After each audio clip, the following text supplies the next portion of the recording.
ছাত্রলীগের 403 জন, এর আগের 128 জন সহ তাদেরকে আমরা কারণ দর্শনের নোটিশ দেই। এর মধ্যে 83 জন তাদের জবাব দেয় হার্ড কপি এবং অনলাইনে।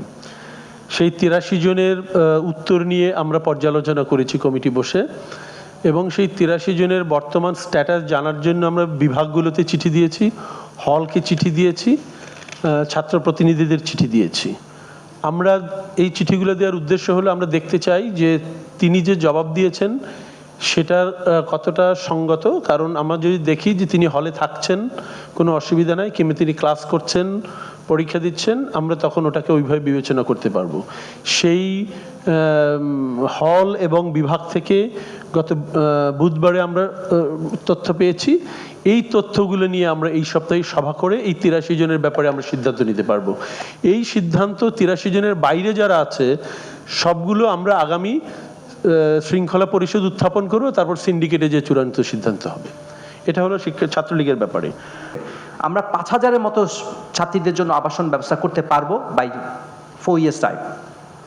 তো এবং আমাদের যে হিসাব আছে সেটা এই 4 বছরের পরে মোটামুটি মেয়েদের যে আবাসন সমস্যাটা কমে যাবে, কিন্তু ছাত্রদের আবাসন সমস্যা কখনো থাকবে না।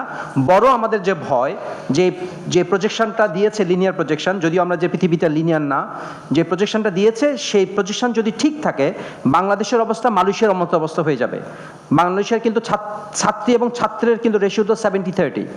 সো বাংলাদেশে কিন্তু আমরা gradually heading towards that end. এবং ছাত্র হলে কিন্তু আবাসন সিট খালি থাকবে, এটা আমাদের প্রজেকশন, যে ছাত্র হলে কোনো আবাসন সমস্যা তো থাকবেই না, বরং খালি থাকবে। কিন্তু মেয়েদেরটা যেহেতু বাড়তে থাকবে এইটা আমাদের চলতেই থাকবে। কিন্তু এখন যে কারেন্ট অবস্থায় এটা আমরা 4 বছরের মধ্যে যে আমাদের কনস্ট্রাকশন হবে 4 বছরের এই সময়ের জন্য মোটামুটি ম্যানেজ করা যাবে।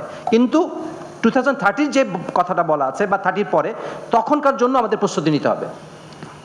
Hello sir